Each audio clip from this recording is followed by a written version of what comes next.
Oke, suaranya kecil. Oke, coba saya coba mendekat ke mikrofon ya Bapak Ibu sebentar.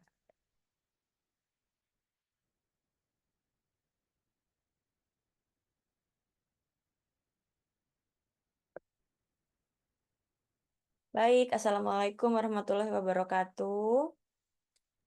Selamat Waalaikumsalam. malam Bapak Ibu sekalian. Semoga malam ini semangat untuk kita lanjut belajar lagi mengenai kenapa sih usaha mikro ini memerlukan branding seperti itu.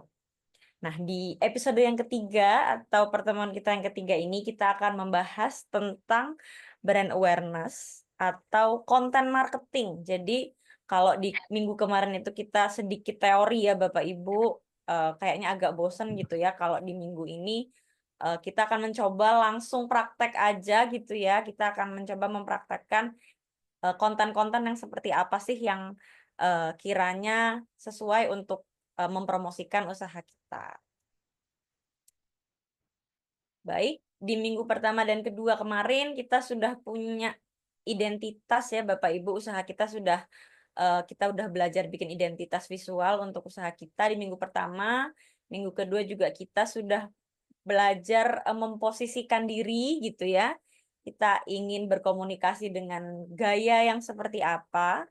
Kemudian di minggu ini kita akan berusaha karena sudah punya bekal, kita akan berusaha untuk bagaimana sih agar konsumen ini tahu tentang brand kita melalui upaya-upaya tertentu berupa brand engagement, yaitu konten marketing dan juga storytelling atau bercerita gitu. Jadi kalau zaman sekarang nih Bapak Ibu, kebanyakan usaha-usaha seperti kita ini jualannya adalah dengan cerita gitu. Gimana caranya? Nanti kita akan bahas di slide-slide selanjutnya.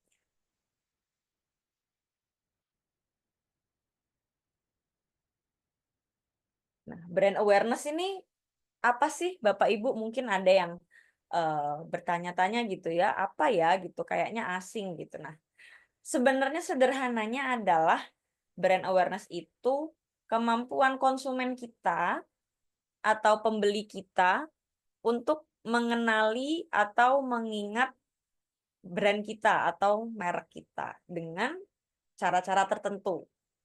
Gitu. Piramida ini merupakan tingkatan nih Bapak Ibu, tingkatan seberapa sadar sih konsumen itu terhadap brand kita. Jadi yang paling rendah ya Bapak Ibu yang ada di bawah sini, yaitu no awareness atau tidak sadar gitu. Tidak, konsumen ini belum tahu sama sekali kita ini siapa, kita ini merek apa, belum tahu sama sekali. Kemudian di tingkatan atasnya lagi, ini ada namanya recognition. Jadi sudah mulai mengenal nih Bapak Ibu di tahap ini. Konsumen ini sudah mulai mengenal kita dari mana? Yang pertama, bisa dari konten yang kita sajikan di sosial media, atau misalnya mereka pernah membuka marketplace dan melihat kita, atau mungkin melihat produk kita di toko-toko offline dan lain sebagainya di pameran, atau mungkin pernah membeli brand kita dan melihat identitas visual kita. Jadi lihat logonya, lihat labelnya, lihat tagnya seperti itu. Misalnya kemarin kasusnya ada salah satunya Mbak Sis Snack ya, seblak kering. Itu mungkin yang dinamakan recognition adalah eh, pelanggannya sudah pernah beli sekali dan sudah pernah melihat labelnya. Itu berarti mereka sudah aware, sudah sadar. Nah, di tingkatan selanjutnya ada recall nih, Bapak Ibu. Recall itu adalah sudah ada memori, sudah mengulang kembali. Jadi sudah pernah membeli, kemudian di kemudian harinya, ketika membeli barang yang sama, berniat membeli barang yang sama, oh ingin beli seblak lagi nih, oh ingin beli basreng lagi nih, oh waktu itu aku sudah pernah beli Mbak Si Snack, misalnya seperti itu. Itu namanya brand recall. Jadi sudah ada eh, keberhasilan lah ya Bapak Ibu di situ karena sudah bisa adanya retensi atau pembelian kembali atau pengulangan transaksi lagi. Seperti itu.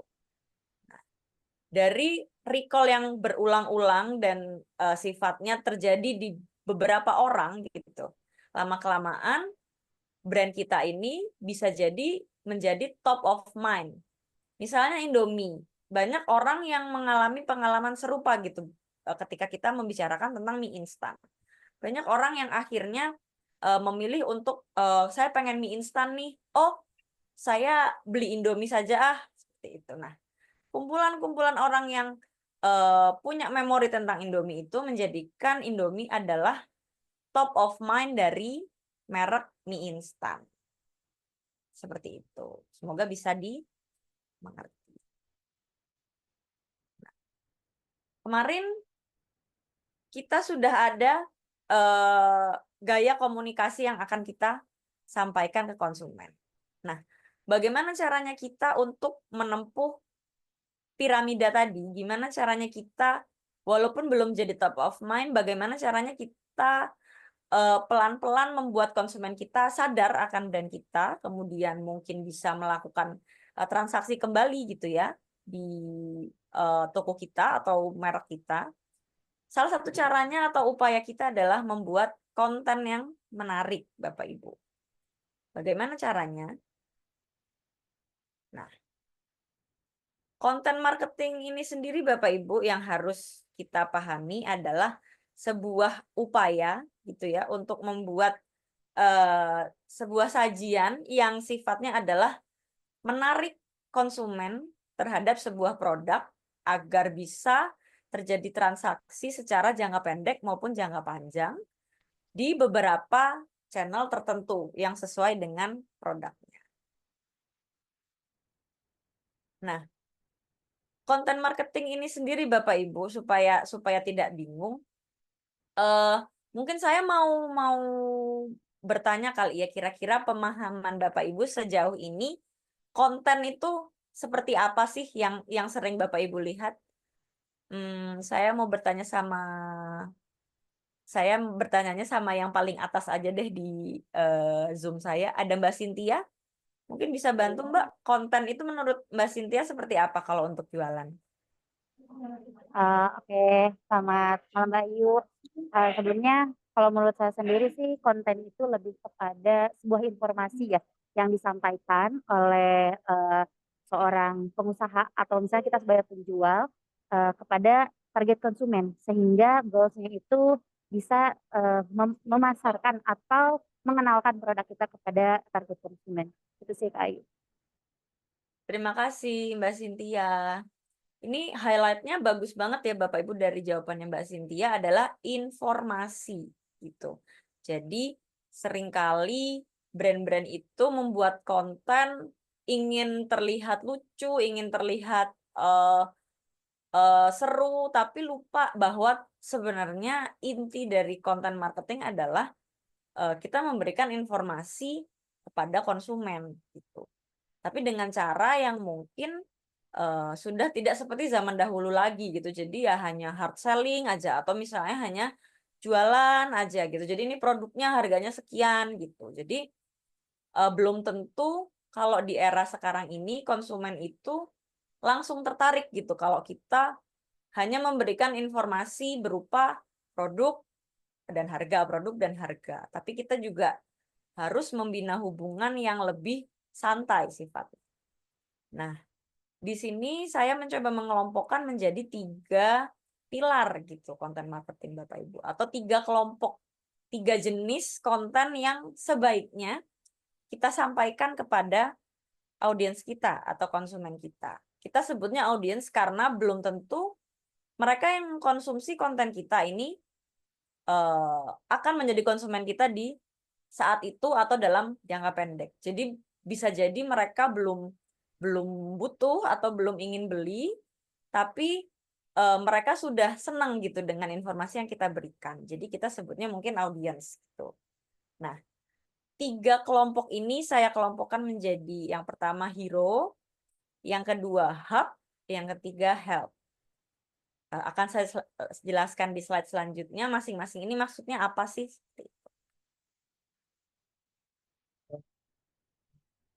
Yang pertama adalah konten hero. Hero ini pahlawan gitu ya Bapak Ibu, unggulan. Nah, contohnya seperti apa? Jadi anggaplah Bapak Ibu ini harus selalu siap sedia untuk mengikuti pameran, atau yang kedua siap sedia untuk tiba-tiba ditanya usahanya Bapak Ibu ini apa. Nah, anggaplah kita harus menyiapkan atau mempresentasikan jawaban yang terbaik yang kita punya tentang diri kita sebagai pengusaha dan juga produk atau jasa yang kita tawarkan itu seperti apa. Sehingga bentuk dari konten hero-nya atau unggulannya itu bisa jadi yang pertama video produk unggulan atau company profile lah ya. Jadi sejarah kita secara singkat dan juga produk yang diunggulkan dari usaha kita. Atau bisa juga video tentang mengapa kita memulai bisnis ini. Biasanya disertai dengan kegiatan-kegiatan usaha yang kita sudah lakukan. Gitu. Jadi kalau ibu atau bapak pernah melihat, pernah berkunjung ke pameran gitu ya, atau mungkin melihat di TV seperti itu. Jadi eh, ada sebuah apa ya LCD gitu ya yang menampilkan produk tertentu. Nah itu hero produknya hero kontennya berarti adalah video yang ditampilkan di layar tersebut. Ini saya contohkan sedikit ya Bapak Ibu. Jadi ini Look Boutique Store ini adalah toko baju dan ini merupakan salah satu hero Kali ini konten. saya mau sharing how to chase my dream through Look Boutique Store ini. Pertama-tama saya mulai dari passion. For me personally itu passion tuh bukan hal yang paling penting. Ya even passion itu pengaruh banget ya buat kita ngelakuin something itu kan kita bisa kayak sepenuh hati gitu Saya kan. agak Gitu, percepat gampang. aja ya Bapak Ibu. Dan itu something Jadi yang ya bisa dibilang passion aku sih gitu. Jadi ngejalaninnya tuh ya emang ya tekanannya lebih berat gitu dibanding ngejalanin Look Boutique ini gitu. Ketika ada masalah, ada apa gitu kayaknya sampai stres gitu. Soalnya ngejalaninnya kayak agak berat hatinya gitu. Tapi kamu tetap bisa lakuin gitu. Even itu bukan passion kamu gitu. Tapi kayaknya itu penting. Banyak gitu yang harus kita bayar gitu. Nah, purpose tujuan itu penting banget.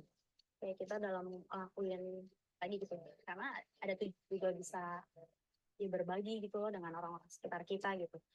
Dan hal itu tuh benar-benar yang bisa bikin saya tuh keep moving gitu. Kadang ada saat-saatnya kan ngejalanin tuh kayak kita ngerasa down gitu, kayak give up gitu kan. Ketika aku inget orang-orang itu, dan itu tuh yang bikin aku tuh on fire lagi gitu. Dan poin terakhir, but the most important thing, it's faith.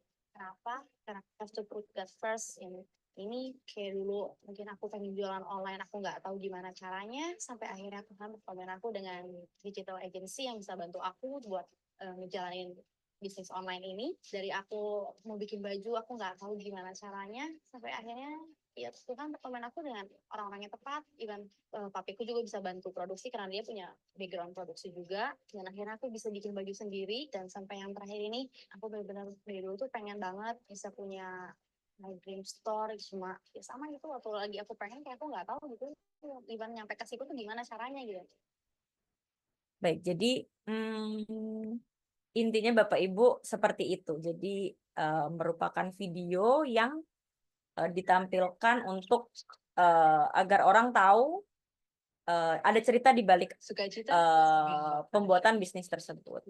Nah, yang studi kasus kedua ini merupakan sama brand baju juga, namun visi misinya berbeda gitu. Jadi di sini, nah seperti yang dijelaskan, ya ini ingin membuat impact atau bermanfaat untuk sekitar. It didn't feel like what I was doing was making any difference. So in 2015, I found some things we use every day. Women making clothes with their hands. Skills and tradition passed down mothers to daughters. It's beautiful, but I couldn't help but notice the struggling. I had to realize that behind a simple choice like what we wear every day are women who will never meet. Hands will never see. The struggle will never know. Because of an unfair system. And my heart is broken. Nah, itu mungkin bisa Bapak Ibu tonton selengkapnya di YouTube gitu ya Bapak Ibu.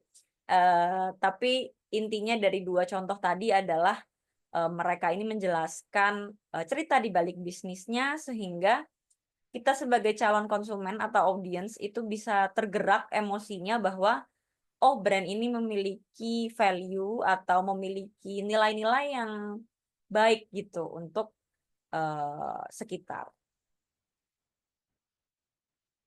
Nah, kalau yang tadi hero kepentingannya adalah untuk pameran gitu ya, untuk sesuatu yang lingkupnya luas sekali. Nah, kalau yang hub ini adalah konten yang menjaga hubungan baik dengan konsumen gitu. Tapi sifatnya juga tidak terlalu menjual gitu Bapak Ibu. Jadi tidak terlalu jualan lah ya, tidak ada produk yang secara langsung Bapak Ibu jual di sini gitu. Jadi studi kasusnya adalah di sini kalau Bapak Ibu pernah dengar parfum Humans gitu ya, HMNS ini, mereka itu secara rutin membuat podcast gitu, membuat podcast yang ceritanya itu menggugah emosinya audiens mereka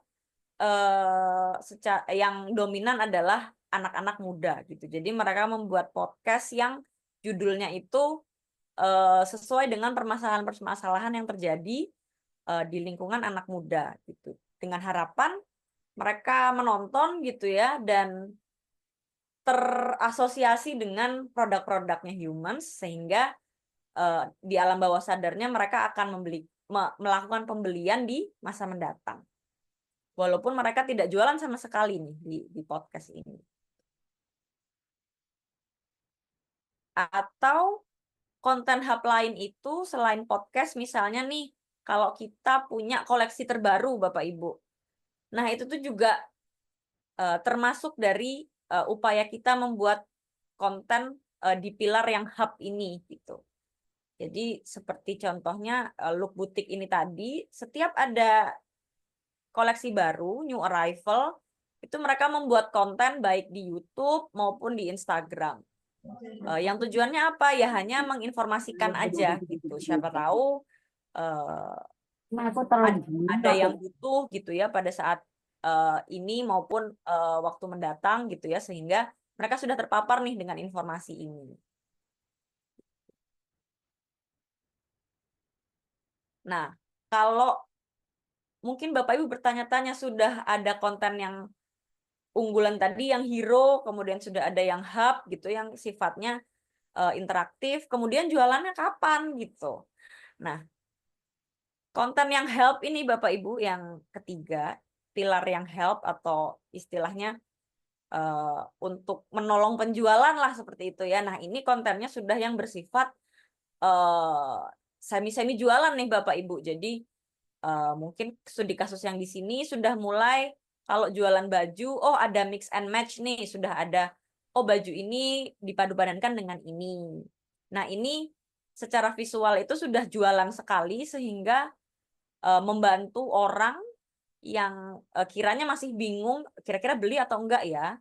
Nah, menjadi paham nih akhirnya, oh ternyata bagus ya bajunya kalau dipakai, bagus ya bajunya kalau dipadu-padankan, seperti itu. Atau misalnya testimoni nih dari pelanggan-pelanggan kita Bapak Ibu. Nah, itu sifatnya mendorong penjualan gitu. Nah, itu juga penting untuk kita informasikan kepada pelanggan-pelanggan kita. Jadi sifatnya yang tutorial, testimoni, maupun kalau misalnya produk kita itu agak sulit digunakan, ada demo produk seperti itu. Nah, contoh lain dari konten help atau konten penolong ini adalah misalnya kita punya promosi, atau misalnya ada review-review dari food blogger, misalnya kalau konten kita adalah makanan, itu masuknya di konten yang mendorong penjualan. Jadi Kalau Bapak Ibu melihat di sosial media, untuk apa ya ada review-review ini, untuk apa ya ada apa namanya, promo-promo yang diletakkan di sini. Emang orang mau beli. Nah, itu sifatnya sebenarnya memberikan informasi yang bisa membuat orang itu lebih tertarik gitu Bapak Ibu terhadap produk kita. Nah, sekian tadi yang merupakan konten marketing. Kira-kira ada pertanyaan nggak Bapak Ibu sebelum saya lanjut ke influencer nih, marketing dengan influencer, kira-kira untuk konten tadi apakah ada yang ditanyakan atau lanjut dulu? Sepertinya lanjut dulu Boleh ya Bapak lanjut, Ibu. Mbak. Lanjut ya. Oke, baik. Kalau tadi kita sudah memahami gitu ya, oh ternyata konten itu nggak hanya posting-posting foto produk kita aja dan harganya gitu ya, tapi ternyata ada pilar-pilarnya ya gitu.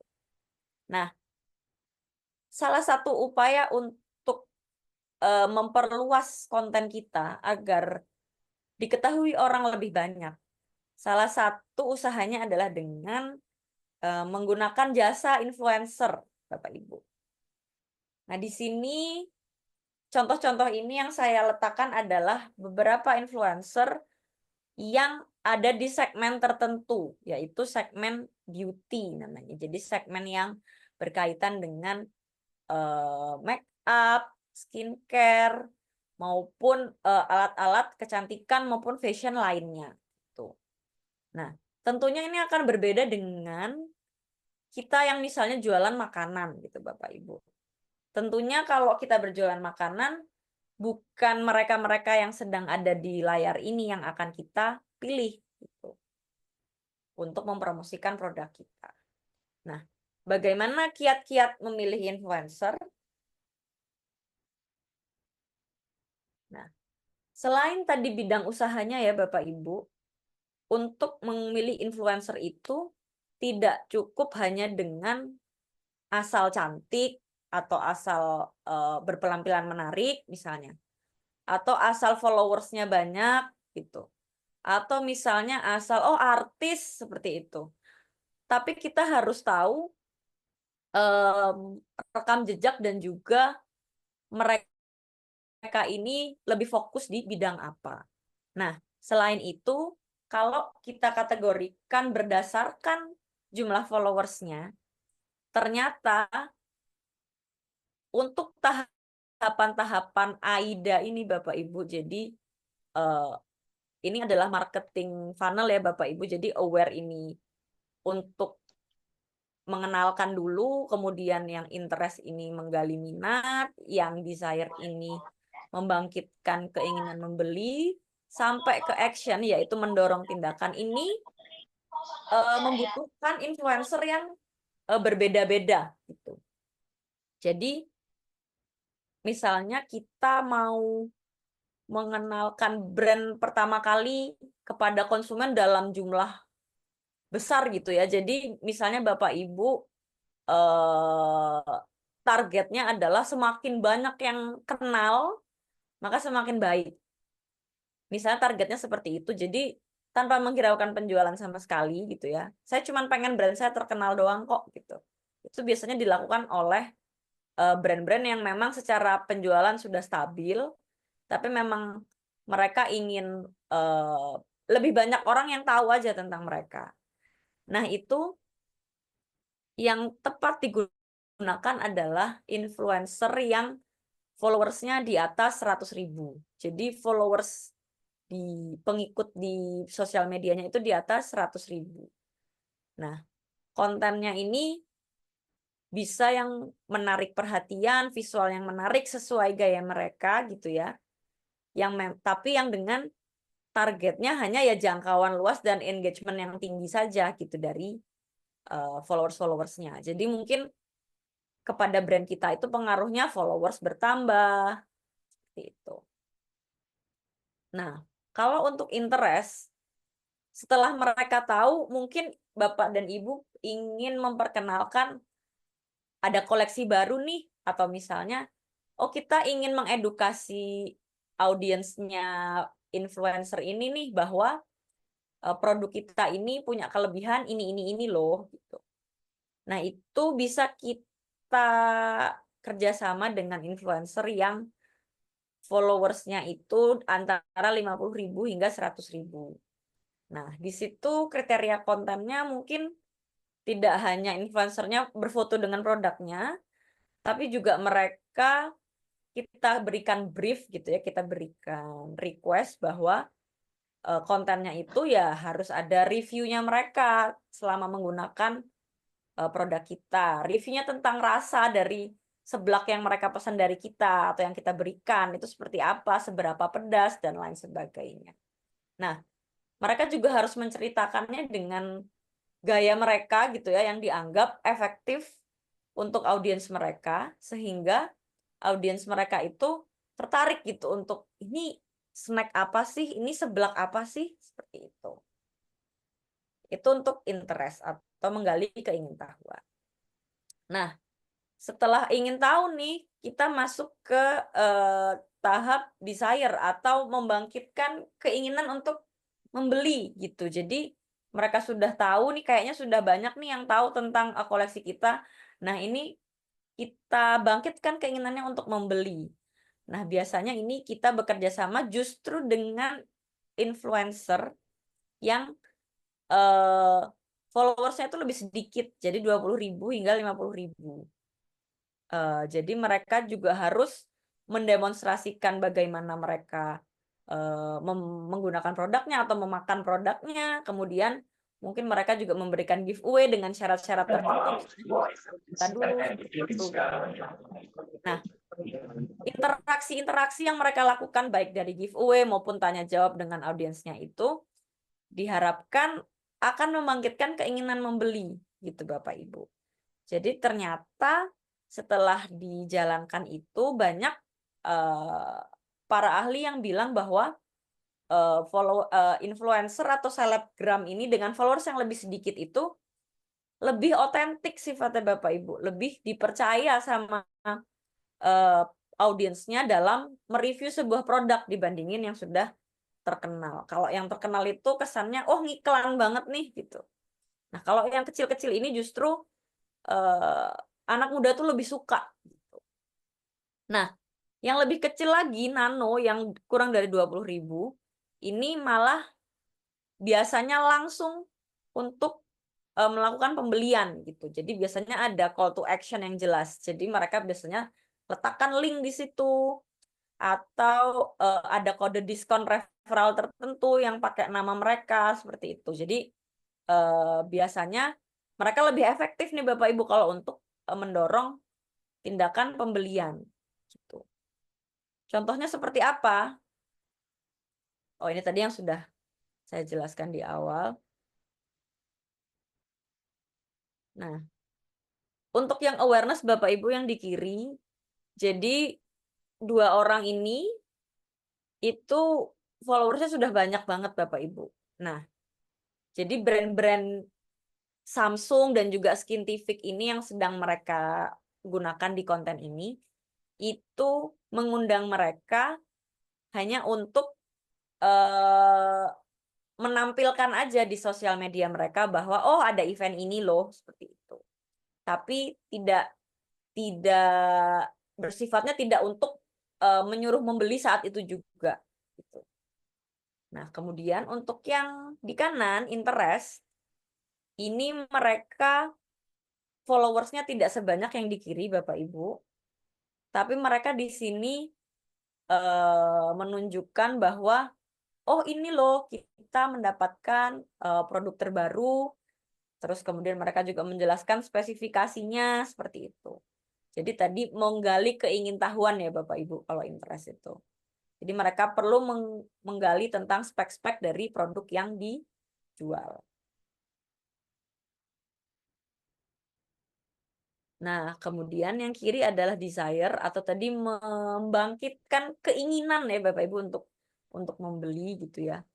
Nah, jadi selain tadi mereka juga menjelaskan produknya seperti apa, nah mereka juga melakukan interaksi nih Bapak Ibu, ada giveaway, ada juga misalnya harus follow akun kita seperti itu dan juga harus komen seperti itu. Jadi interaksi-interaksi itu yang dilakukan yang diharapkan bisa meningkatkan keinginan untuk membeli dan juga karena memfollow kita akhirnya terpapar juga dengan konten yang kita akan berikan di masa-masa yang akan mendatang. Nah, yang kanan ini yang action Bapak Ibu. Jadi biasanya nano influencer yang followersnya masih di bawah 20.000 gitu ya. Mereka ini langsung letakkan link pembelian produk kita ini Bapak Ibu di story-nya. Jadi audiensnya bisa langsung klik dan melakukan pembelian gitu.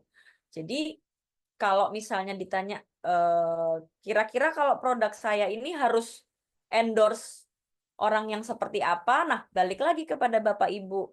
Inginnya tujuannya apa? Apakah untuk menambah followers aja atau ingin orang-orang tahu aja atau misalnya ingin orang beli saat itu juga gitu. Nah, itu baru yang akan menentukan influencer mana yang cocok untuk dipilih oleh Bapak dan Ibu.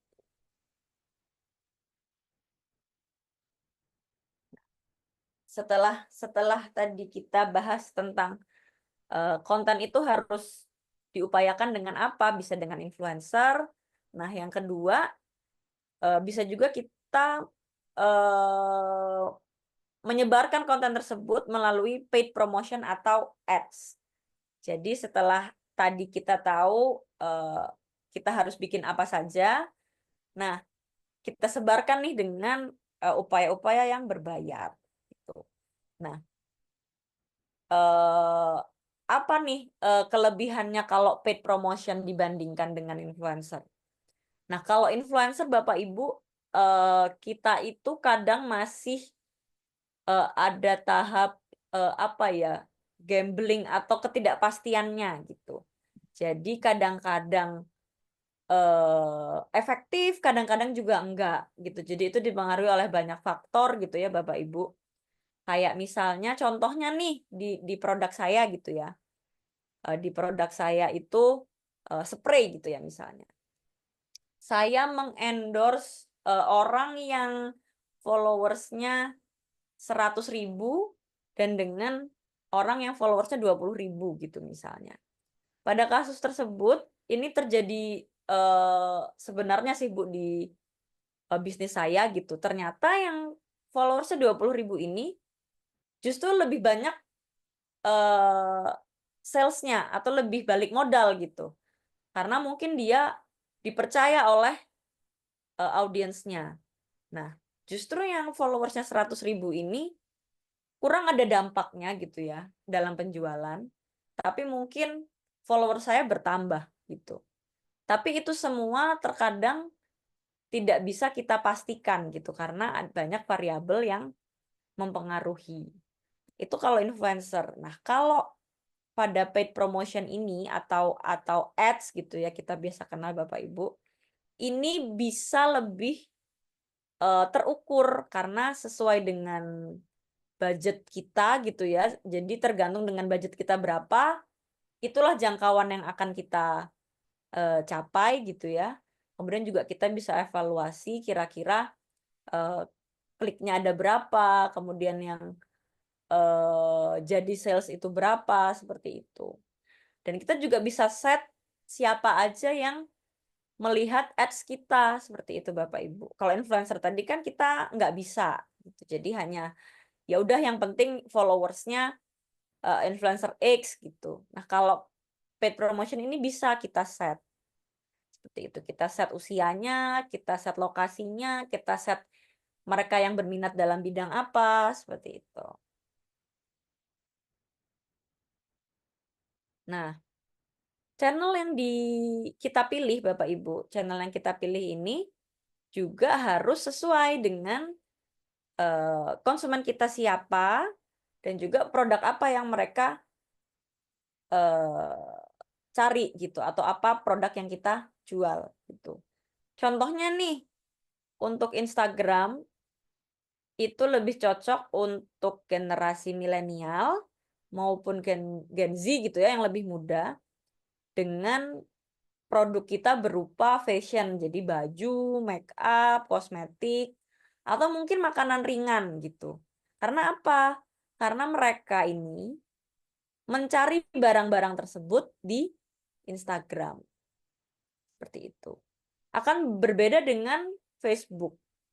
Nah, ternyata kalau Facebook itu targetnya adalah lebih ke keluarga gitu. Jadi perabot rumah tangga atau produk kesehatan, karena dianggap targetnya ini sedikit lebih tua dibandingkan yang Instagram. Jadi mereka mainnya di Facebook, Bapak Ibu. Kita bayangkan misalnya kita jualan make up yang untuk Gen Z gitu ya, untuk anak yang muda sekali, itu tentu kayaknya akan tidak cocok kalau kita promosikan di Facebook, karena yang main Facebook ya sudah bukan Gen Z lagi, tapi sudah orang yang di atas generasi milenial. Nah, ada juga Google Ads, Bapak Ibu. Google Ads ini cocok untuk orang yang mencari produk atau jasanya secara online. Mereka ketik di Google gitu. Misalnya jasa renovasi rumah Bogor, jasa konsultasi bisnis Jakarta, seperti itu. Nah, produk-produk tersebut cocok untuk kita taruh di Google Ads dengan keyword-keyword yang spesifik. Nanti akan ada contohnya Bapak Ibu di masing-masing ads. Begitu juga dengan YouTube, TikTok, dan Twitter. Sama aja seperti yang sudah kita bahas di slide sebelumnya. Produk-produknya akan berbeda ini masing-masing. Jadi kita harus tahu produk kita itu konsumen kita sering carinya di mana gitu. Apakah di Instagram, apakah di TikTok, apakah di Facebook, atau malah di Google seperti itu. Jadi supaya budget kita juga tepat sasaran. Nah, ini contohnya Bapak Ibu. Misalnya di Instagram ini ya sudah, berarti ada gambar bajunya, ada ukurannya, ada harganya juga di situ, dan ada linknya gitu ya. Jadi langsung mengarah ke Instagram kita. Nah, kalau Facebook kita lihat yang di tengah, kata-kata yang digunakan, cara komunikasinya juga sedikit berbeda dengan Instagram. Jadi mungkin kalau Instagram tidak perlu caption-caption atau keterangan-keterangan yang sangat detail gitu ya. Tidak perlulah kita jelaskan baju ini bahannya bagus atau baju ini cocok untuk acara ini secara rinci gitu ya di kolom captionnya. Cukup begini aja. Misalnya ini adalah dianggap lebih efektif gitu ya untuk anak-anak yang lebih muda. Nah, kalau yang Facebook mungkin kita perlu jelaskan secara rinci gitu. Karena memang produk ini yang Evermost ini kan untuk reseller busana muslim gitu ya. Jadi memang cara berbicara kita kepada calon-calon reseller mungkin memang harus seperti ini gitu Bapak Ibu. Itu juga dengan TikTok. Nah, tadi di Google Ads tadi yang seperti saya kemukakan tadi ya Bapak Ibu. Jadi mungkin bisa mengoptimalkan yang namanya SEO ya Bapak Ibu. Jadi kita harus mengoptimasi website kita atau bio sosial media kita dengan keyword-keyword atau kata kunci yang memang sering dipakai oleh orang lain.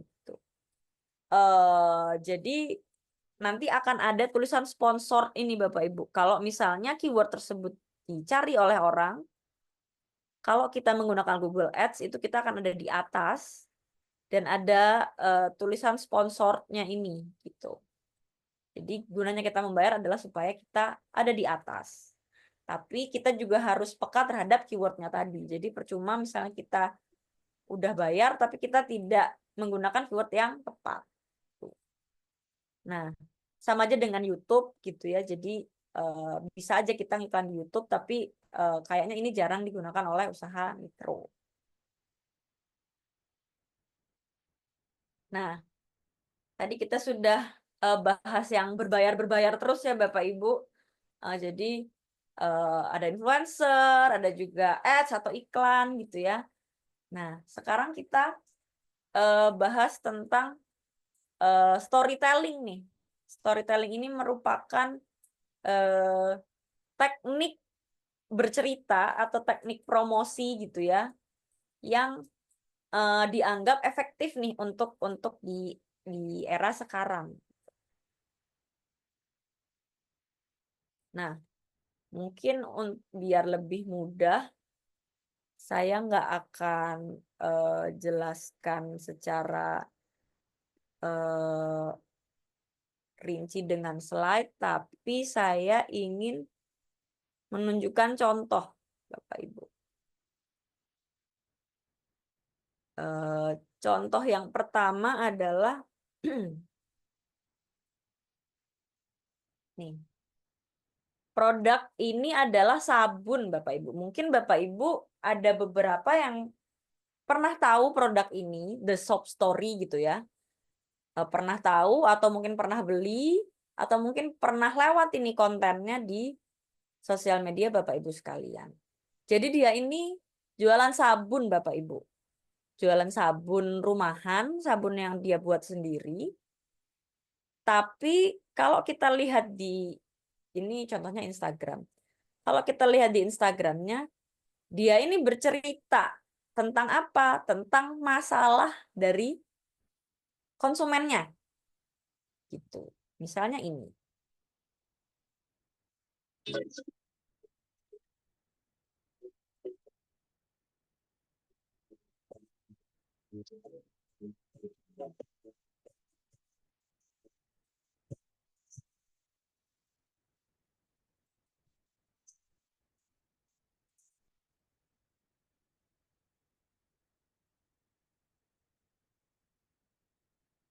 Nah, itu salah satu contohnya. Ada juga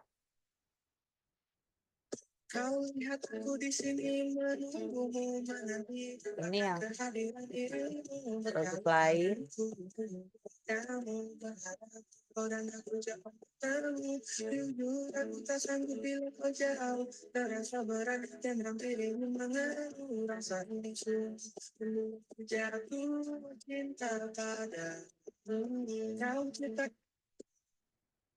Nah, jadi banyak sekali cerita-cerita yang diangkat menjadi konten gitu ya Bapak Ibu.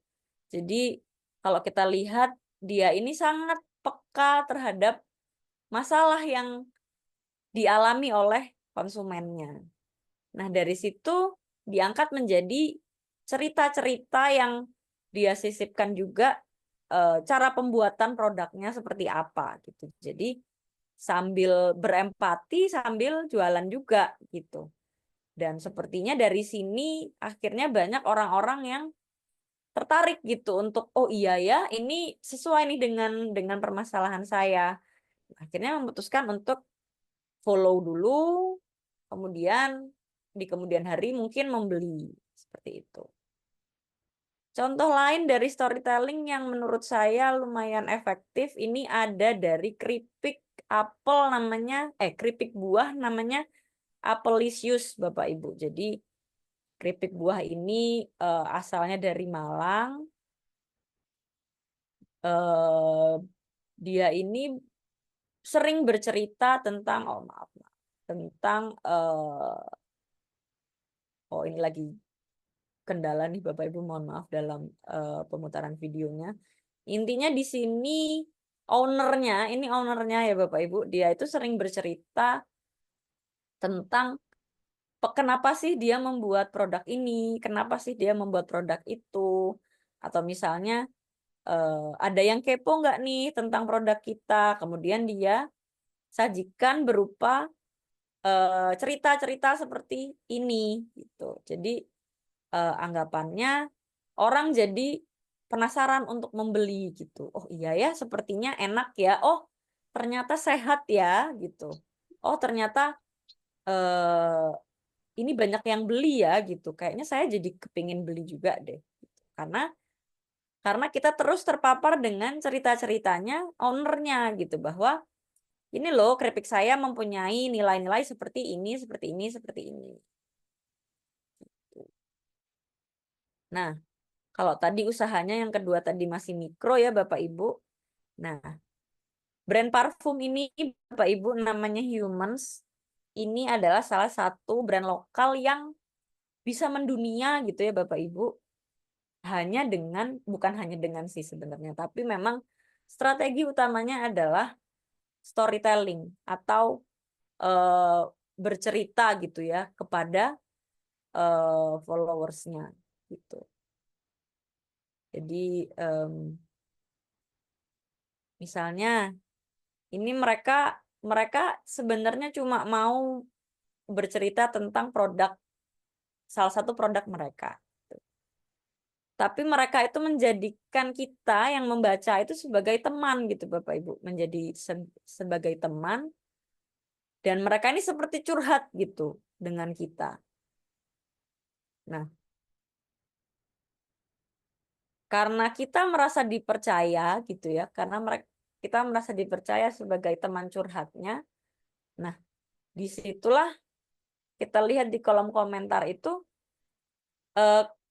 audiensnya atau konsumennya itu menjadi lebih cair dalam memberikan feedback atau masukan gitu ya Bapak Ibu di kolom komentar. Karena ya memang brand parfum ini memberikan sebuah kesan bahwa mereka ini adalah teman dari konsumennya gitu. Saya ada contoh mungkin video terakhir yang merupakan contoh storytelling dari brand Humans What? tersebut. 3 million for 100 ml perfume? Satu spraynya seharga seporsi nasi goreng. Semua berawal dari sebuah keresahan. Rasanya sulit mencari parfum berkualitas tinggi dengan harga terjangkau. That's when our crazy idea started. Making a great quality, relatable, and reasonably priced perfume brand. September 2019, Humans, just born, aims to solve the problem in the Indonesian fragrance market. Dalam perjalanan kita meracik parfum, kita menyadari satu hal. The core of a great perfume lies within its potential to attract adoration from humans. Made for humans adalah prinsip Humans untuk selalu meracik varian parfum yang tidak hanya kamu sukai, tetapi juga orang-orang di sekitarmu. We are a team of creatives, analysts, learners, and explorers. We approach work with innovation and creativity. We strive to create meaningful products. Fastest growing startup. Pada tahun pertamanya, Humans berhasil meningkatkan growth hingga 10 kali lipat. Menjadikan Humans sebagai leading startup di bidang perfume. Customers' high enthusiasm of Humans pop-up store. We love our customers as much as they love us. Jakarta, Surabaya, Bandung, Humans has been in those places and will continue to expand our offline distributions. Humans. Orgasm won Best Local Fragrance 2020 and 2021 by Female Daily. Orgasm, Best Local Fragrance 2020. EOS, Best Local Fragrance 2021. Home of Humans, our biggest project. Yet, Humans berusaha untuk melakukan ekspansi ke berbagai market baru. Salah satunya home fragrance. Wewangian yang didesain spesifik untuk menjadi identitas suatu ruangan dan kegiatan di dalamnya. Pada launching perdananya, kita disambut antusiasme yang tinggi dari masyarakat. Terbukti dari semua produk, yaitu 1.400 pieces, langsung sold out kurang dari 24 jam. Alpha, the origin of Humans. inspired by the breeze of early morning, the most fresh and relaxing perfume you'll ever have. Orgasm. What if we combine world's best-selling notes? This perfect blend will make anyone want to hug you tightly for sure. For Hampton, it's a soulmate, the one that you find along the journey, and the one that sticks with you until the end. A romantic perfume that you're going to marry. EOS. What if we extract the scent? Nah, eh, jadi seperti itu ya Bapak Ibu, salah satu contoh bagaimana tadi humans melakukan storytelling gitu ya pada salah satu konten videonya dan juga salah satu platform media sosialnya gitu. Nah, sekarang bagaimana caranya kita menerapkan konten marketing tersebut pada usaha kita. Nah, ini kebetulan adalah format yang nanti saya akan berikan ke Bapak Ibu sekaligus untuk menjadi tugas di minggu ini gitu. Jadi ini merupakan konten kalender Bapak Ibu. Jadi dalam sebulan aja, jadi ada 4 minggu di sini. Yang silahkan Bapak Ibu isi kira-kira platformnya mau apa. Ini bisa Bapak Ibu ganti gitu ya, Instagram atau TikTok atau Facebook, pokoknya yang biasa Bapak Ibu gunakan untuk promosi itu platform apa, itu bisa langsung diganti di sini. Nah, kemudian diisi apa? Nah, di sini pertama kita isi pilarnya dulu Bapak Ibu. Nah, pilarnya nih warna-warna ini. Nah, jadi dalam sebulan itu Bapak Ibu sebaiknya seperti yang tadi kita bahas di awal ya, ada hub, ada help gitu ya. Jadi ada konten-konten yang sifatnya penyegaran, ada juga konten-konten yang sifatnya berjualan gitu. Nah, itu sebaiknya Bapak Ibu kombinasikan dalam 1 bulan gitu.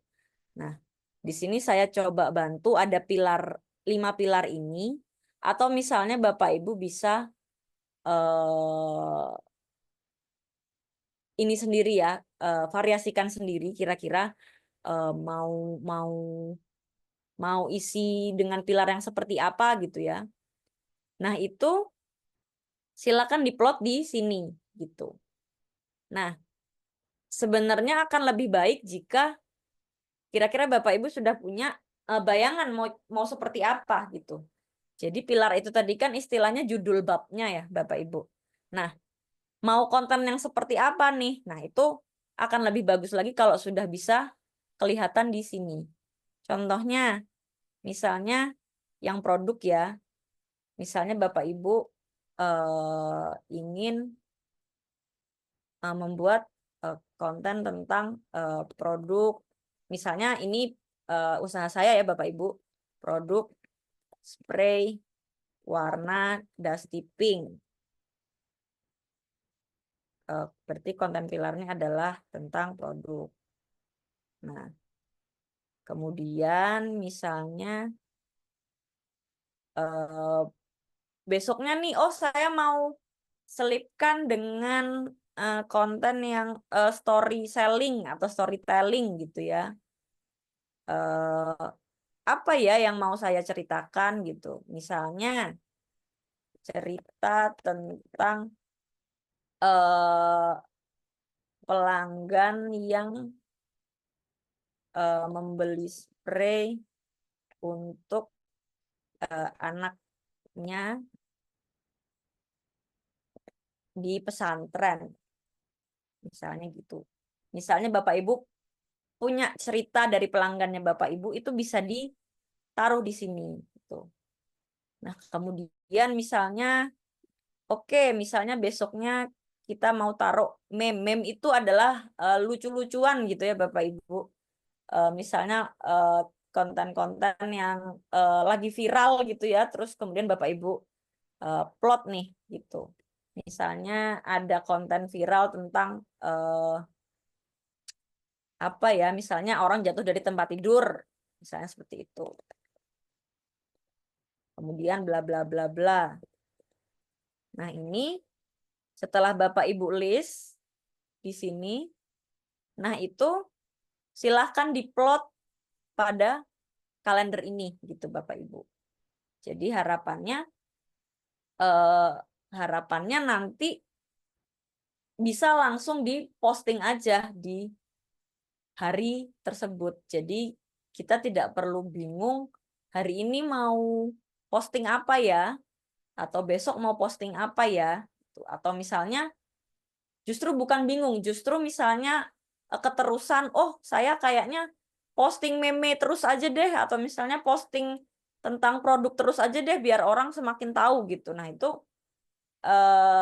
sebaiknya kan ada arahnya gitu Bapak Ibu. Jadi kadang-kadang penyegaran, kadang-kadang jualan, biar orang tidak melulu merasa disuruh beli seperti itu. Jadi nanti silakan diisi, akan saya kasih linknya melalui Mas Mukta gitu ya untuk tugas di minggu ini. Seperti itu. Baik Bapak Ibu, sekian dari saya. Apakah ada yang mau ditanyakan? Nah ini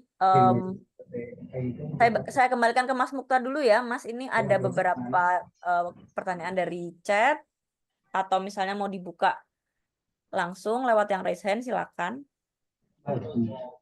Baik, terima kasih ya Mbak Ayu atas sesi paparan materinya sangat-sangat luar biasa.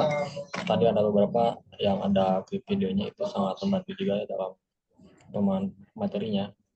Mungkin kita lanjut ke sesi tanya jawab ya Mbak Ayu. Tadi beberapa itu pada saat sesi materi sudah ada yang bertanya di Mbak Ayu di kolom chat.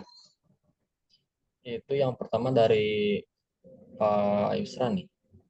Pak Yusran apa masih bergabung dengan kami? Ya, masih Kak. Baik, siap. Boleh Pak dinyalakan dulu untuk mic-nya. Ya, Oke Pak, sudah masuk. ya. Pertanyaan tadi waktu sementara menjelaskan saya ada pertanyaan, tapi ternyata dalam perjalanan penjelasan itu sudah terjawab kayaknya Pak. Oh iya, tentang apa Pak tadi Pak? Yang kebetulan sudah terjawab yang mana? Tentang itu logaritma, memahami logaritma tentang setiap media sosial itu kan berbeda-beda.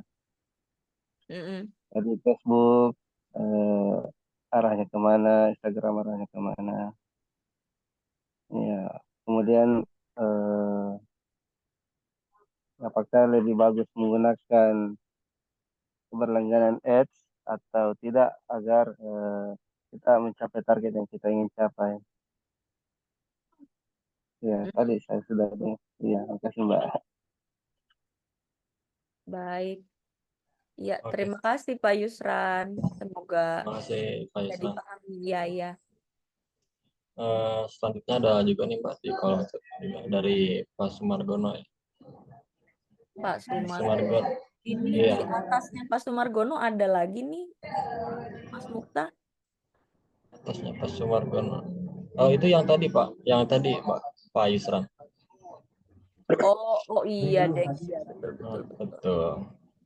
Pak Sumargono boleh disampaikan untuk pertanyaannya. Ya. Ya, Halo. boleh Pak disampaikan Halo, pertanyaannya Pak. Oh iya, Mbak, itu saya kan ini UMKM kecil ya. Jadi kadang-kadang ya saya buat iklan itu di Facebook kurang apa ya, kurang maksimal gitu. Gitu maksudnya. Nah itu saya belum kurang paham itu Mbak. Tadi suaranya agak hilang Pak. Mohon maaf di Sorry Facebook. Bang. Heeh, di Facebook Ya, kemudian yang Facebook biasa itu kurang maksimal gitu loh, Mbak. kurang maksimal dalam artian berarti kurang banyak yang terjaring gitu ya Pak, atau Ya, ya. Kurang gitu banyak ya? yang cari.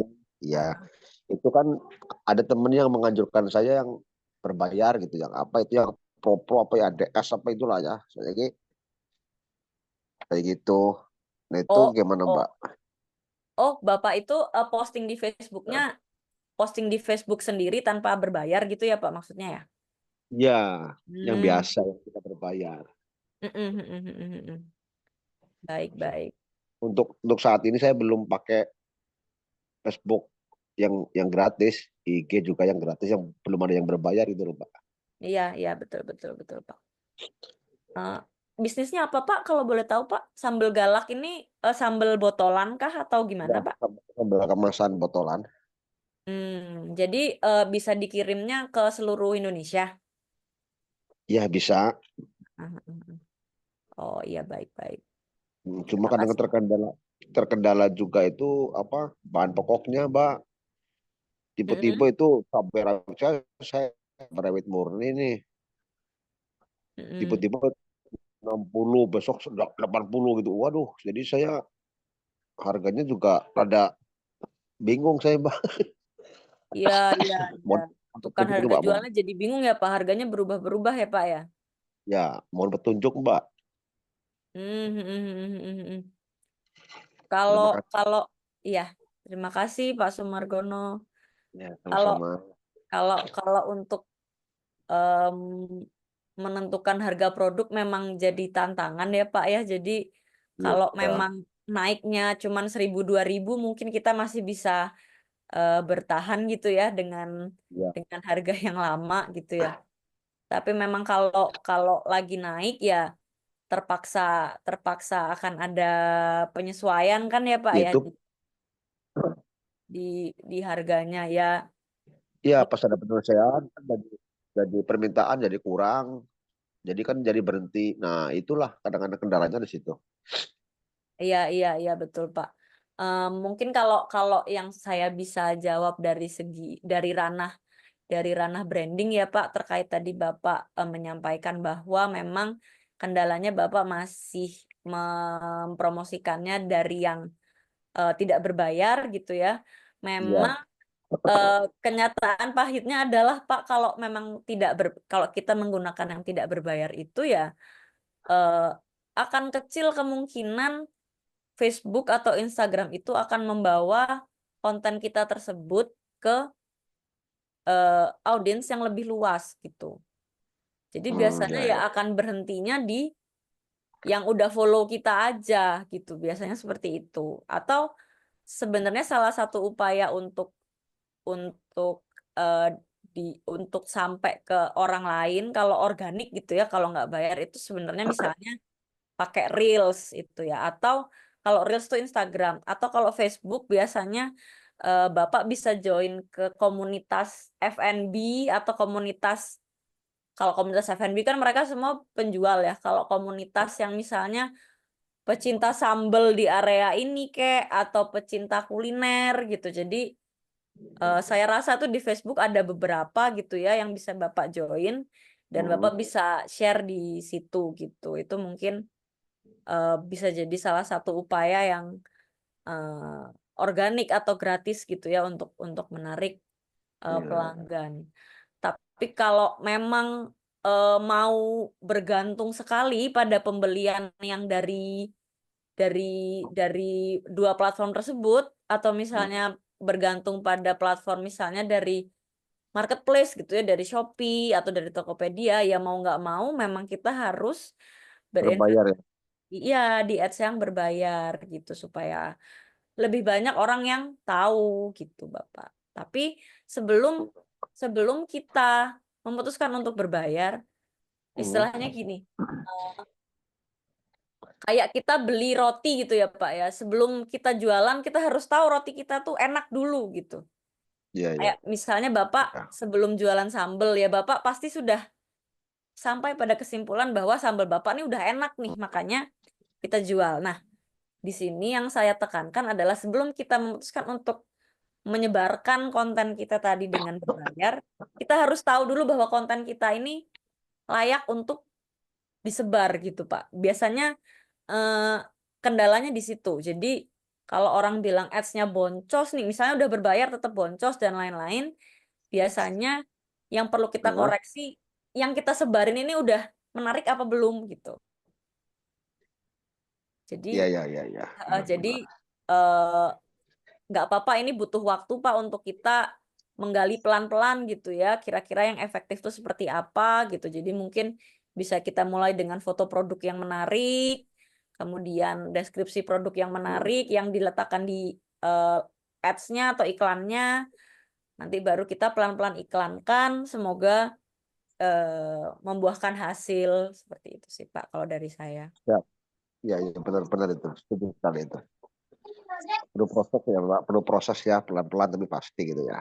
Iya, iya Bapak. Jadi memang kayak yang kita minggu pertama bahas gitu ya, ini kan investasi marketing gitu ya Pak ya. Jadi memang kemungkinan tidak bisa instan gitu. Jadi orang kenal-kenal dulu nih, kenalan-kenalan dulu, nanti lama-lama ada yang save produk kita yang lewat di iklan itu, nanti suatu saat dia mungkin akan membeli gitu.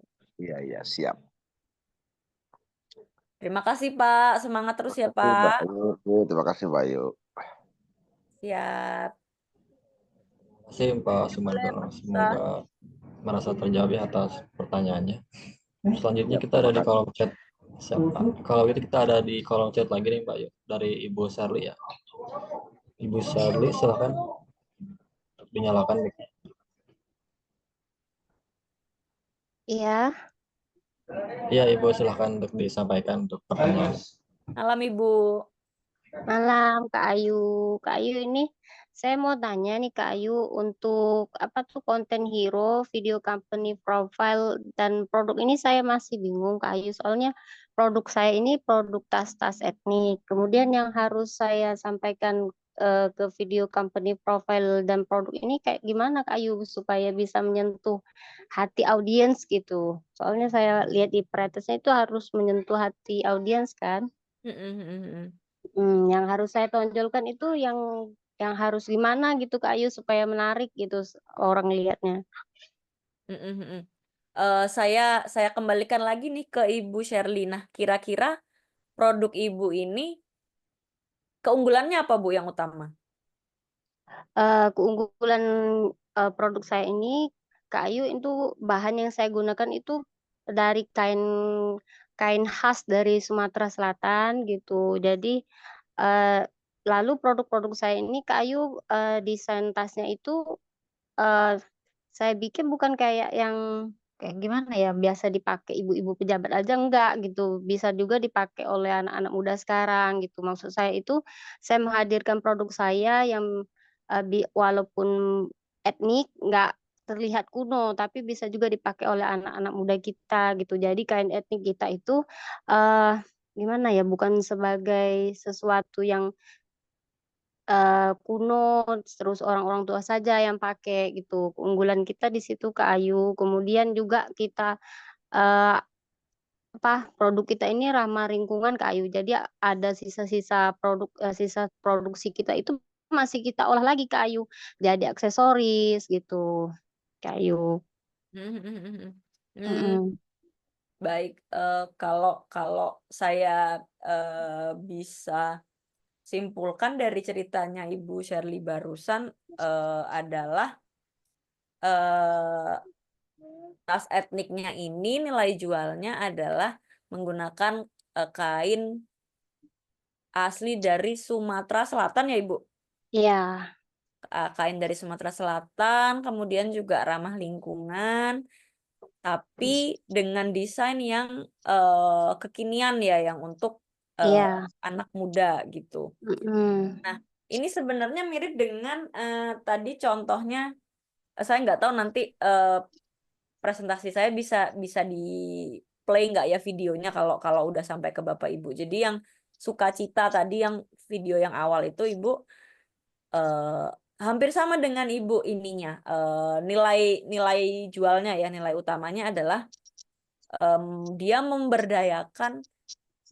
Kadang itu kita ini Bu, kadang kita itu tidak sadar bahwa itu adalah sebuah kelebihan dari usaha kita gitu. Jadi dia menceritakan bahwa dia itu memberdayakan orang-orang yang wanita-wanita yang bermata pencaharian sebagai penenun gitu ya. Kemudian kainnya itu, kain hasil jadinya itu kemudian mereka berikan sentuhan desain gitu ya yang lebih menarik dan juga diberikan branding yang menarik sehingga mempunyai nilai jual yang jauh lebih tinggi kan seperti itu, sehingga dengan upaya tersebut brand tersebut atau brandnya Ibu Shirley ini bisa misalnya memberikan dampak yang baik untuk kehidupan mereka gitu. Jadi mungkin menggugah emosinya adalah dengan brand ini kami jadi punya harapan untuk memberikan kehidupan yang lebih baik untuk para penenun yang ada di Sumatera Selatan. Oh iya gitu, dapat poinnya. Atau misalnya brand ini memberikan kami harapan untuk menyadarkan bahwa kita itu penting untuk pakai produk yang ramah lingkungan gitu. Oh ya, oke. Ya. Kayaknya kira-kira seperti itu sih Bu. Baru nanti Ibu sisipkan dengan desain yang trendy, dengan desain yang seperti ini gitu. Itu diharapkan nanti yang tertarik juga akan tersaring sendiri gitu. Jadi nggak hanya melulu ibu-ibu pejabat, tapi mungkin orang-orang yang lebih muda bisa lebih tertarik. Gitu, oke. Makasih Kak Ayu. Terima kasih kembali Bu Shirley, semangat. Oke, baik. Terima kasih Bu Shirley atas pertanyaannya. Semoga merasa terjawab ya Bu Shirley. Oke, sambil menunggu Udah ada ini Mas dari ya, Bu Veronica. betul. Saya cuma ingin mengingatkan untuk mengisi link daftar hari aja, Pak. Oke. Sambil menyimak sesi tanya jawab, boleh sambil mengisi link daftar hadir ya Bapak Ibu bagi yang belum. Kalau begitu kita lanjut sesi pertanyaannya ke Ibu Veronica. Silakan Ibu Veronica untuk unmute. Malam Mbak Ayu, teman-teman. Malam Ibu. Malam Ibu. Ibu mau tanya itu mengenai storytelling. Kan nggak gampang tuh ya storytelling Mbak ya. Nah, inspirasinya tuh kadang-kadang suka nggak dapet. Nah kalau misalnya ada pembeli, saya kan tas dari mote-mote ya Mbak.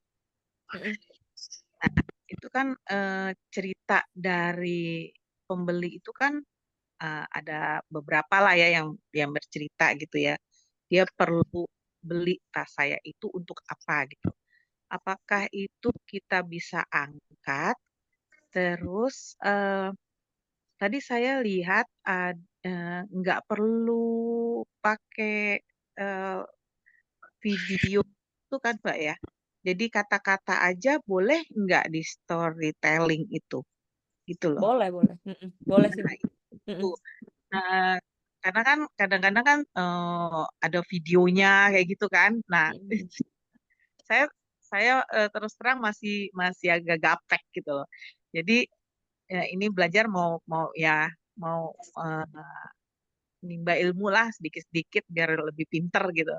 Jadi pertanyaan saya itu. Terus kalau untuk ads itu Mbak, misalnya saya sekarang pakai paid promotion tuh kan.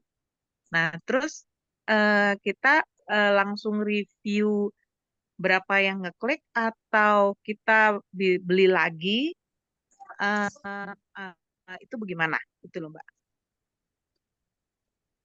Gimana Bu maksudnya? Misalnya Ibu udah nge-ads nih sekarang dengan budget tertentu gitu ya? Budget tertentu gitu. Nah, itu kita review dulu atau kita bikin misalnya ya nanti sebulan lagi saya ikut ads lagi gitu. Atau tiap minggu tuh harus pakai ads atau bagaimana gitu, Mbak. Supaya maksudnya lebih efektif dari segi penjualannya. Terus terang memang kan kalau saya sih belum pernah coba ads sih, berbayarnya berapa bagaimananya. Pengen juga sih mencoba sekali. Ya, itu sih. Terus nanti yang mengenai PR itu Mbak,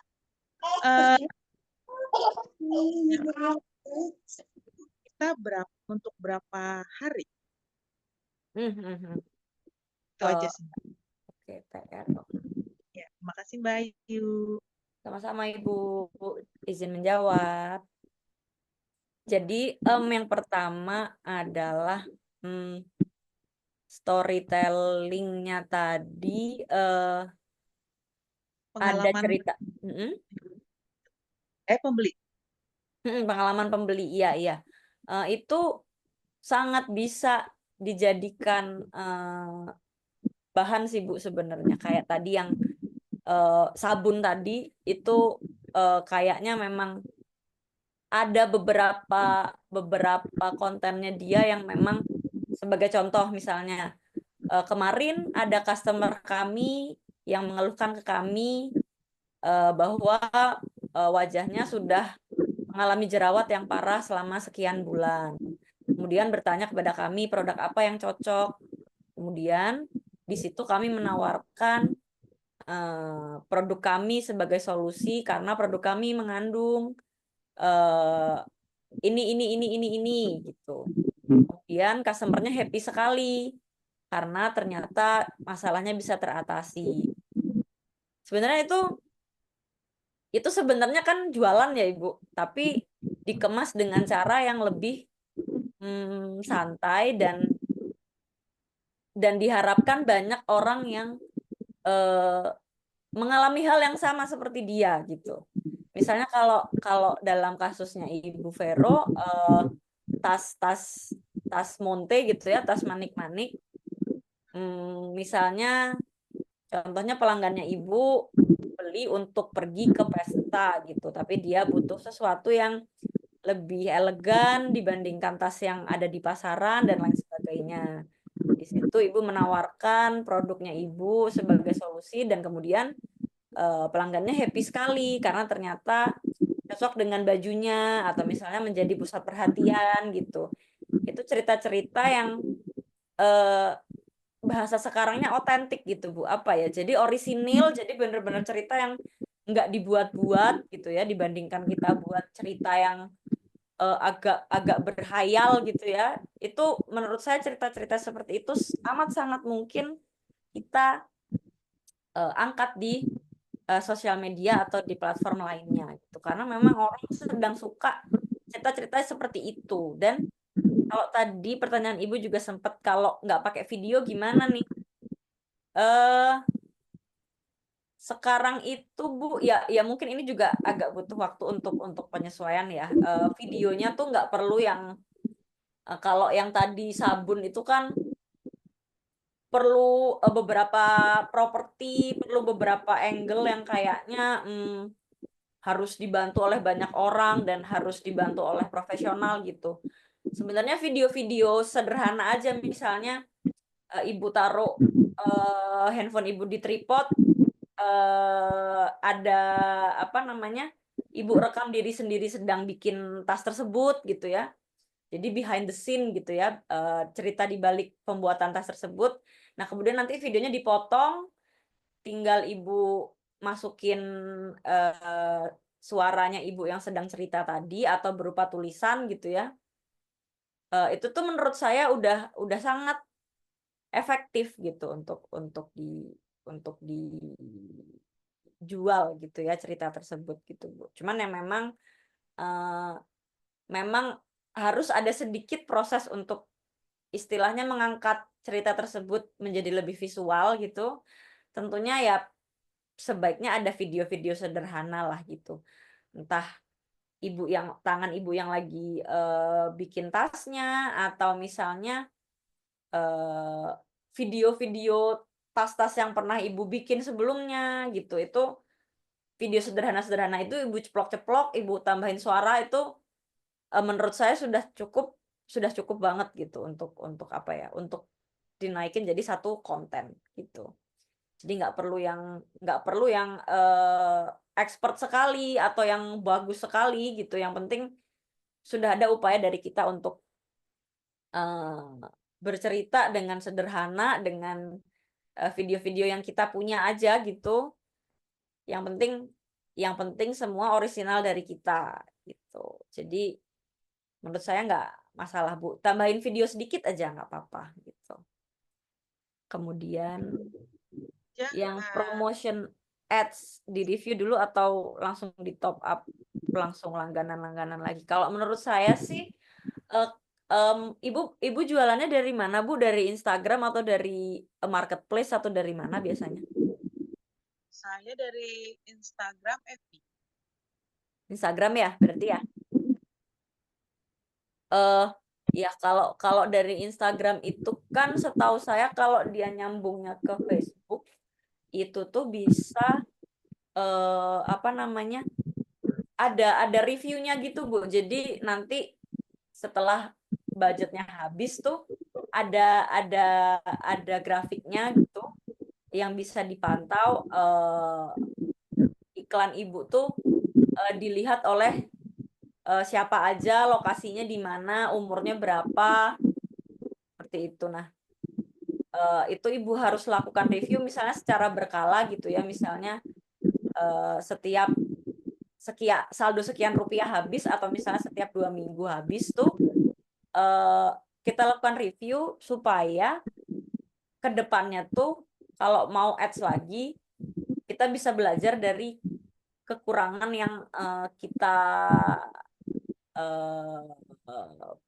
alami pada saat periode ke belakang gitu. Misalnya, oh ternyata ads saya ini kayaknya kurang efektif untuk dilihat di usia sekian gitu. Jadi ternyata yang banyak lihat ads-nya misalnya adalah umurnya sekian. Oh, berarti nanti di periode depan range usianya saya tentukan yang usianya sekian aja lah, gitu. Misalnya seperti itu. Jadi alangkah baiknya kalau memang kita punya waktu untuk mereview gitu ya, supaya lebih tepat sasaran gitu Ibu. Karena memang kadang yang terjadi di lapangan itu kadang nggak sesuai dengan apa yang kita perkirakan gitu. Misalnya kalau tasnya Ibu misalnya, kira-kira menurut Ibu yang beli umurnya berapa Bu? Antara kuliah sampai dengan umur 40 gitu. Nah, kuliah sampai 40. Nah, diharapkan kalau sudah pakai ads nanti kan di dashboardnya itu di grafiknya bisa ketahuan tuh Bu, ternyata yang banyak ngeklik itu yang usianya berapa gitu. Nah, di situ kayaknya bisa lebih tajam gitu loh Bu, kalau di analisis tersebut tuh apa namanya, usianya yang mana yang lebih banyak ngeklik gitu. Karena kan kalau kuliah tuh kan bisa jadi 18 sampai 40 itu kan range usianya sangat Terlalu luas ya besar. Bu. Nah itu sebenarnya strategi ads-nya juga akan berbeda gitu antara yang 18 sampai 25 dan 25 sampai 40 tuh saya rasa strateginya harusnya sudah berbeda. Nah dari ads tersebut kalau sudah ketahuan misalnya lebih banyak yang 25 sampai 40, berarti kan ke depannya bukan hanya ads-nya yang dipersempit range-nya ke umur tersebut, tapi juga kontennya Ibu juga harus menyesuaikan gitu misalnya. Oh, misalnya ternyata yang suka umur 25 ke atas. Oh, berarti mungkin kontennya kita bikin lebih elegan gitu. Mungkin tidak akan ada bercandaan-bercandaan yang anak muda banget seperti itu. Jadi khawatirnya kalau nggak di-review malah kita kayak menebar jaring tapi belum tahu ikan apa yang akan makan gitu. Jadi kan alangkah baiknya udah pasti nih kita menggunakan senjata ini untuk ikan yang ini. Tuh. Menurut saya sih alangkah baiknya direview seperti itu. Mbak, berarti Mm-mm. kalau misalnya pasang ads kan tadi Mbak udah kasih tahu saya itu kan kepanjangan range-nya. Berarti dipendekin misalnya 1825, 2540. Hmm, Apa Mbak begitu atau gimana? kayaknya kalau awal karena ini ibaratnya kan kita belum pernah nge-ads nih ya, Bu. Kita coba dulu dengan oke lah 18 sampai 40 gitu ya. Nanti yang lebih banyak yang lebih banyak ngeklik yang mana gitu. Oh, baik-baik. Jadi nanti baru kalau udah ketahuan, baru nanti untuk yang berikutnya lebih fokus kepada Mengerucut. yang Betul. oh, baik-baik. Betul. Itu terjadi juga sih Bu di kasus saya ya gitu pada saat saya awal berjualan. Saya itu menganggap bahwa produk saya kan spray gitu ya. Saya menganggap yang beli spray adalah ibu-ibu perempuan seperti itu ya. Nah, ternyata pada saat kami mereview gitu ya, mereview baik dari ads-nya maupun eh, kalau saya tuh orangnya suka kepo gitu ya, siapa yang membeli gitu ya pada saat awal-awal, di saat periode tertentu waktu itu kan di Shopee kan bisa kita ekspor gitu ya, data-data yang beli gitu. Ternyata eh, pada saat itu 70% yang beli adalah laki-laki gitu. Jadi dari situ saya mendapat pembelajaran bahwa oh ternyata saya ini ngobrolnya harus kayak dengan laki-laki juga gitu. Karena kan selama ini waktu itu saya membuat konten yang ya perempuan banget gitu. Tapi ternyata yang beli malah justru kebanyakan laki-laki gitu. Jadi itu pentingnya kita mereview uh, yang sudah kita lakukan ke belakang. Seperti itu sih. Nah, kemudian pertanyaan selanjutnya adalah PR-nya tadi untuk tadi pertanyaannya untuk berapa lama gitu ya, Bu ya? Iya, itu kan ganti-ganti kan Mbak bikinnya misalnya hari ini saya bikin konten, besok apa misalnya ini apa, lusa apa gitu kan. Itu untuk berapa hari? Apa ini kita ketemu ke depan seminggu lagi atau gimana? Oh, ya benar-benar. Jadi kalau tugasnya untuk minggu ini, saya ingin tahu anggaplah Bapak Ibu itu lagi bikin rencana untuk sebulan. Jadi nggak perlu yang misalnya minggu ini Ibu kasih seminggu, minggu depan Ibu kasih seminggu tuh nggak perlu sih. Jadi anggaplah ini adalah rencana kasarnya kita gitu ya, dengan tadi ke belakang udah tahu harus bikin konten apa saja, sudah kita list di sini. Nah, itu kita coba latihan ngeplot itu selama sebulan gitu, Bu. Jadi harapannya adalah itu menjadi bekal Bapak Ibu kalau memang mau mencoba memulai konten di sosial media, harapannya ya sudah nggak usah bingung hari ini bikin apa ya, besok bikin apa ya, tapi sudah lebih fokus gitu. Jadi hari ini mau pilar apa, ditaruh dulu pilarnya gitu, yang dari yang warna-warni ini, baru nanti di breakdown, oh dari misalnya pilar produk, apa nih yang mau kita jelaskan di produknya, baru nanti diplot di hari misalnya Senin. Selasanya pilarnya yang lain, oh idenya ini gitu. Kemudian yang Rabu juga dan lain sebagainya. Jadi harapan saya bisa diisi yang selama 4 minggu ini sih Bapak Ibu. Mau ada konten apa dan juga di platform yang mana. Gitu.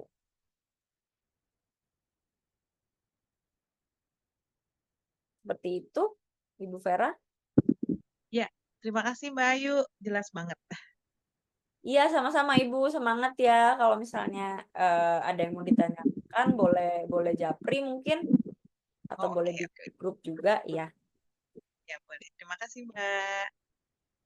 Baik, terima kasih Ibu. Saya kembalikan ke Mas Mukta. Oh ini saya jawab sekalian ya yang dari Bapak Yusran, ada contohnya Kak agar ada gambaran mengisinya.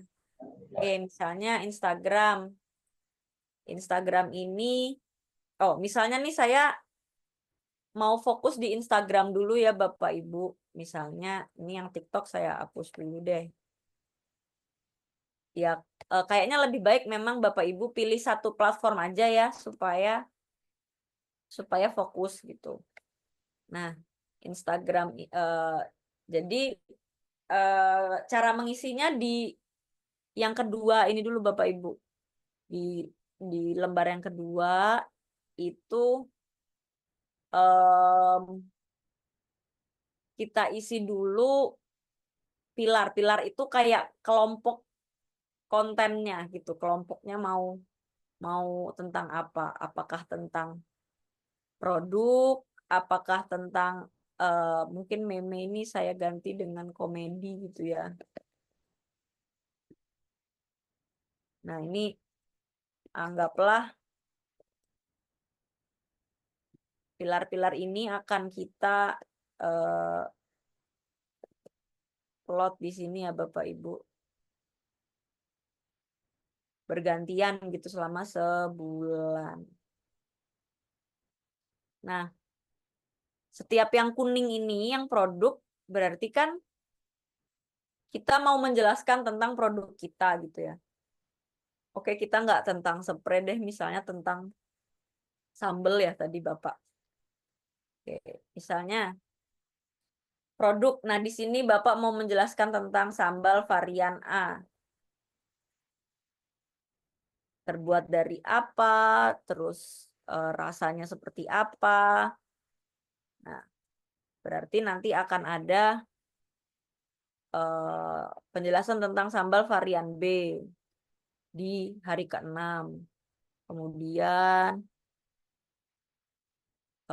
ini di sini sambal varian C dan lain sebagainya. Jadi nanti di kuning-kuning ini adalah waktunya kita menjelaskan produknya. Kemudian misalnya di pilar yang diskusi ini Bapak Ibu, di pilar diskusi ini misalnya kita ada konten-konten yang sifatnya nggak jualan tapi ingin interaksi aja dengan audiens. Misalnya tadi harga cabai naik,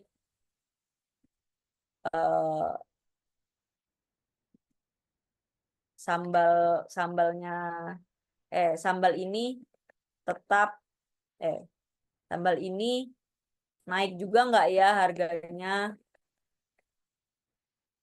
misalnya gitu. Nah di sini Bapak mungkin bisa menjelaskan kalau misalnya naik alasannya apa, kalau enggak alasannya kenapa. Terus misalnya ada diskusi yang Bapak lontarkan, misalnya menurut misalnya Bapak memanggil konsumennya dengan nama apa gitu ya. Menurut kalian gimana? Apakah sebaiknya kita ikut naik atau misalnya harganya tetap tapi ada kualitas yang dikorbankan misalnya seperti itu ya. Misalnya ada diskusi semacam itu. Misalnya ada komedinya mau tentang apa? Misalnya diduga menghabiskan sambal, misalnya merek Bapak sambal apa, sambal X gitu ya, sambal galak apa sambal apa tadi tuh, sambal galak, seorang suami disuruh istri tidur di luar, misal itu ada komedi itu gitu. Kemudian keunggulan produk, misalnya cabai yang digunakan menggunakan bahan berkualitas. Ini nanti misalnya nih katakanlah kita sudah dapat untuk 4 hari ya Bapak Ibu. Nah, oh ini 5 hari deh karena ada storytelling ya, storytelling. Cerita pelanggan atau testimoni pelanggan soal sambalnya gitu. Nah, misalnya kita sudah dapat 5 hari ya ini Bapak Ibu. Nah, inilah yang kita taruh di halaman pertama. Jadi Misalnya hari Senin kita bercerita tentang sambal varian A. Hari Selasa kita bercerita tentang cabe itu tadi di sini. Oh, ini ternyata bentar. Ini sambal varian A, ini di sini sambal varian A. Kemudian cabe yang digunakan tadi di sini. Oh, di sini cabe bahan berkualitas. Kemudian hari ketiga diskusi harga cabai naik. Kemudian ini komedi menghabiskan sambal dan lain sebagainya dan seterusnya. Apakah cukup bisa dipahami, Pak, atau misalnya ada yang masih bingung? Oh, wajib 5 pilar ya, Kak? Enggak wajib, Ibu. Jadi itu tadi menyesuaikan produknya Bapak Ibu aja. Kalau sekiranya ya tadi ya, misalnya tasnya Ibu kira-kira kayaknya nggak cocok deh kalau pakai komedi, misalnya kayak gitu ya, nggak apa-apa. Misalnya Ibu jadi 3, atau misalnya saya tetap 5 tapi kayaknya pilarnya nggak ini aja deh, kelompoknya nggak ini aja deh, nggak apa-apa Ibu ganti, nggak masalah. Yang penting terlihat di sini gitu ya. Oh, pilar tadi turunan kontennya adalah yang ini. Pilar yang ini turunan kontennya adalah yang ini. Itu. Jadi bisa diplot di sini. Seperti itu. Bebas Ibu variasikan aja sesuai dengan kebutuhan. Gitu. Nanti akan saya kasih formatnya biar bisa diisi pelan-pelan. Dan kalau misalnya memang ada kendala dalam mengisi, silakan bertanya di grup Bapak Ibu. Ada lagi mungkin yang mau ditanyakan? Saya kembalikan ke Mas Mukta ya. Baik, terima kasih. Mungkin dari Bapak Ibu masih ada yang bingung terkait tugas kita di minggu ini. Boleh ditanyakan Bapak Ibu.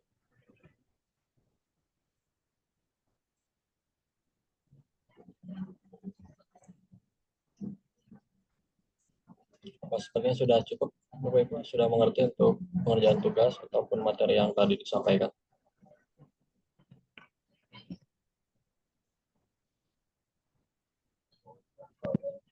Kalau itu saya anggap sudah mengerti ya Bapak Ibu terkait materi dan juga pengisian tugas.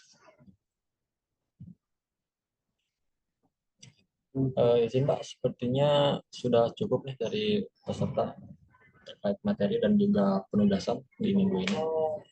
Mungkin dari Mbak Ayu ada kata-kata penutup, mungkin ada yang disampaikan terlebih dahulu kepada para peserta. Kata-kata hari ini gitu ya Mas Mukta ya, bahasanya ya anak zaman sekarang ya. Quotes. Kata hari ini adalah kalau dari saya memang mau nggak mau kita itu harus nyemplung gitu ya Bapak Ibu ke dunia konten gitu ya. Jadi suka nggak suka digital ini sangat memberi kita kesempatan untuk mengenalkan produk kita lebih luas gitu. Jadi sebelum kita melangkah ke usaha-usaha yang berbayar tadi, yaitu paid promotion atau influencer, kita pastikan dulu kita memiliki konten marketing yang jelas dan juga cara-cara storytelling yang menarik gitu. Jadi pastikan secara organik itu secara tidak berbayar itu kita punya struktur konten yang menarik dulu. Jangan lupa tadi yang hero, hub, dan help itu kita juga harus penuhi gitu ya, walaupun pelan-pelan, walaupun secara sederhana banget. Yang penting kita memulai untuk punya dulu itu tadi, punya video sederhana tentang produk kita, kemudian ada ada konten-konten interaktif dan juga ada konten-konten yang mendorong penjualan. Itu kuncinya yang kita harus miliki untuk ada di platform digital. Setelah kita punya itu semua, barulah kita berupaya untuk menggunakan budget yang lebih besar gitu ya, dengan ads maupun dengan endorse influencer gitu. Jadi yang diharapkan semoga gimana ya, memang tidak ada yang pasti sih Bapak Ibu dalam dunia perkontenan gitu ya. Bisa jadi konten kita disukai atau konten kita misalnya kurang efektif gitu ya. Tapi yang usaha yang paling bisa meminimalisir ketidakpastian itu adalah ketika kita terus melakukan usaha itu secara konsisten gitu. Nanti akan kelihatan mana yang lebih disukai, mana yang enggak gitu. Dan diharapkan itu juga bisa mendorong penjualan kita sebagai pemilik usaha mikro. Gitu. Saya doakan semoga apa yang kita pelajari dan diskusikan hari ini bermanfaat. Terima kasih atas antusiasme Bapak Ibu sekalian sudah meluangkan waktu kurang lebih selama 2 jam malam ini untuk berdiskusi gitu ya, untuk membahas satu persatu tentang bisnis Bapak Ibu, walaupun tadi sayang sekali belum sempat ngobrol dengan Bapak Ibu satu persatu gitu ya. Semoga bermanfaat dan semoga kalau ada kendala bisa kita diskusikan via WhatsApp group maupun Japri seperti itu. Sangat senang sekali malam ini bisa sharing. Terima kasih juga Mas Mukta sudah mendampingi. Ya, Semoga siap. sehat selalu untuk kita semua ya Bapak Ibu. Selamat malam. Terima kasih. Baik. Terima kasih Bapak Ibu untuk malam hari ini. Kalau gitu saya tutup ya Bapak Ibu. Saya akhiri dengan kata wassalamualaikum warahmatullahi wabarakatuh. Waalaikumsalam. Izin Lik. Selamat istirahat Bapak Ibu. Terima kasih, Kak.